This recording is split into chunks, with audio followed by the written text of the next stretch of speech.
Arm, Northwest. Welcome to David Brody.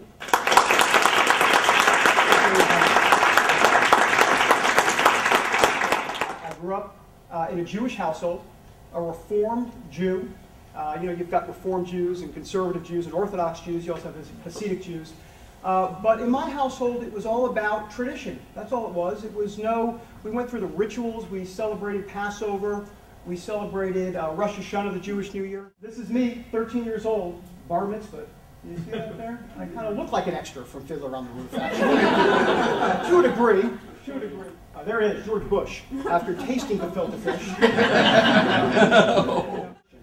My wife had become a Christian as a freshman in college. And she started talking to me about having a personal relationship with the God of the universe. And I said, well, wait a minute, I'm Jewish. We don't do this God of the universe personal relationship with Jesus thing. We just don't do that. But clearly God had a different plan for my life. Thankfully, Lisette continued to pray for me. And she reached out and invited me to her charismatic church in New York, Times Square Church, David Wilkerson's church. It was a little strange. For a Jewish guy, we don't do this whole tambourines and everything. We don't know the tambourines in Hebrew school. But you know what? They were raising their hands and they were worshiping God like I had never seen before. And it was really amazing. I was somewhat intellectually curious. I kept going. Something seemed different. And God seemed to be tugging at my heart. And I remember hearing this idea that you could have a personal relationship with God, with the God of the universe. And like I said, Hebrew school doesn't teach anything like that at all. I went to Hebrew school twice a week.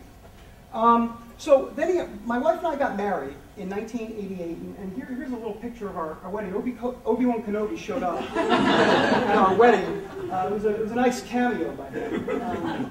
My heart was pounding, and he spoke right to me, and he said, believe and accept me as Lord and Savior. And I did right then. I gave my life to Yeshua 23 years ago today, so I'm very excited about that, obviously. The funny thing is, instead of feeling no longer Jewish, I actually felt a lot more Jewish than I ever had before.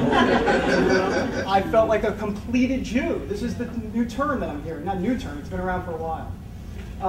My blood is still Jewish. I'm ethnically Jewish. I love bagels and lox still. I talk like this. I'm still Jewish. Now, breaking the news to my family, well, yeah. That was a different matter. Here's my mom. This is the family reaction. All right, enough about me. I want to share some principles, for me at least, that work for me in breaking through the media clutter as a Christian journalist in the mainstream media. I have something called the 10 Principles, things that I have learned throughout my career, and hopefully for some of the college students in the audience at least, you guys can really take some of this away and hopefully some things to ponder. So here's principle number 1, thou shalt be aggressive. Let me talk about Sarah Palin real quick, another case of aggressiveness. I have to tell you, it's very hard to get an interview with Sarah Palin. Her folks never return emails, they never return phone calls. It's very chaotic. And so in this case, I approached aggressiveness from a different standpoint. I went ahead and had all different types of people trying to contact her. You can't just go with one person. Principle number 2, thou shalt establish a niche. There's a guy named Howie Kurtz. He's the Washington Post writer for media. He wrote an article about me being in the mainstream media. Here's what he said. Brody occupies an unusual niche. He's a reporter, for the Christian Broadcasting Network who has forged good relations with Democrats. He was raised a Jew, although he now believes in Jesus Christ as his Lord and Savior. Brody is, in short, a Christian journalist with chutzpah. I love that. Let me give you a few examples of what I'm talking about. I want to just play 3 quick clips. It's Mitt Romney, Mike Huckabee, Rudy Giuliani.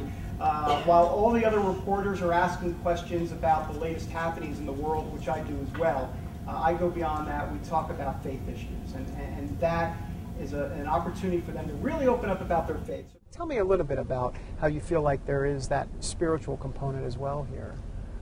I'd like to think that if I were elected president, there wouldn't be a day goes by that I was not, first of all, deeply aware of the presence of God in my life. Principle number 4 is thou shalt search for exclusivity. We all know why Barbara Walters is so famous, right? I mean, she gets the big interviews, she makes them cry, she asks them what kind of tree they would be. It's flowery, earthy, crunchy, and she's made a great career out of that. She really has. When I first started for the 700 Club, the folks down in Virginia Beach, our main headquarters, wanted someone to get newsmakers. And remember, I'm a pest. So I thought, hey, why not me? And that's what I went ahead and did. And one of the big exclusive interviews, once again, was with Barack Obama. This was at Rick Warren's Saddleback Forum. Do you guys remember that event? Yeah. Surprisingly, out of everybody, the CBN News crew was chosen. He spoke to nobody else that day. We were the only ones. He spoke to CBN, not CBS, ABC, NBC. We were the only ones. So I literally have a picture of the media reaction when they saw we go backstage. That is the jaw dropping, literally. But that's the value of cultivating relationships. I can ask tough questions and not do it in a way that makes people feel uncomfortable. You can do that, you know. In the South, for example, right, they have I'm from New York, right, so we'll ask, you know, we'll be pretty tough, you know. We'll say, hey, give me that bologna and cheese, or whatever it is. I don't know why I said bologna and cheese. But in the South, you know, you can say something really mean, but you're in the South, so, you know, you look ugly in that dress, bless your heart. So wait a minute, did you just insult me? Principle number 7, thou shalt pray continuously, and this is a big one. This is a big one. I can't tell you how much in my life, when I don't pray, I am stuck in molasses, and when I do pray, things are taken off. It's just true. And I've seen God do amazing things through the power of prayer. You know, I remember that Hillary Clinton interview I showed you a little while back? There were 2 women, Charlene and Robin. They are CBN employees. The night before that Hillary Clinton interview, they were on the phone for 1 hour, praying up a storm. 1 hour continuously.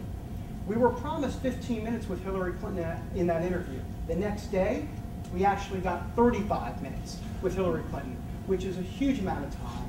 Clearly God showing his presence there and favor. The press is calling me and they say they want to have me on the show. And I say, well, actually, I thought to myself first, I looked for table edges because when I fainted, I didn't want to hit one because if I die, I can't make the appearance. So that's a problem. The morning of the show, my stomach, you can imagine. I mean, I was not in a good state. So they sent a limo to come, or a sedan, driving me to the torture chamber. And then all of a sudden God showed up in the car. Now not God, actually God. I mean, for example, like Morgan Freeman, Bruce Almighty, did not show up. But God definitely made his presence felt, because it turned out the driver of that car, of that sedan, was a pastor from a startup church. And he didn't know I didn't say one word to him when I got in the car about how nervous I was, and I didn't ask for Tums or anything. And it was amazing because he told me that he just started preaching. He just started preaching. He talked about how God will give you rest, will give you peace.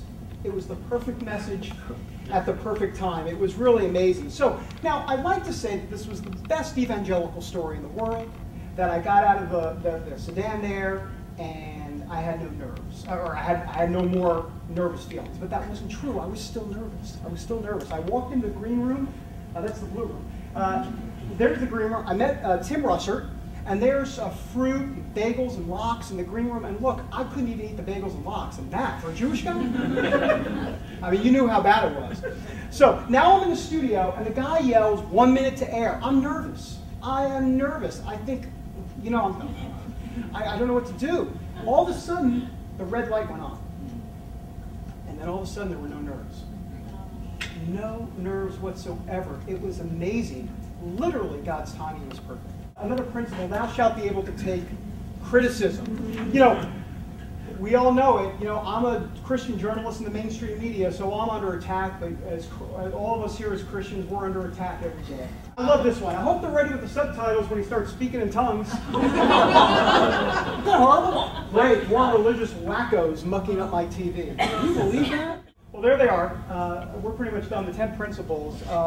You know, obviously the 10 Commandments would be, I would highly suggest the 10 Commandments over the 10 principles. But hopefully, for the college students out there, I hope some of these principles and stories provide some insight about not just my life and making your mark as a Christian, journalist in the media, but hopefully some principles you can take away and apply to whatever those life pictures make up your story. Thanks, everybody. I appreciate it.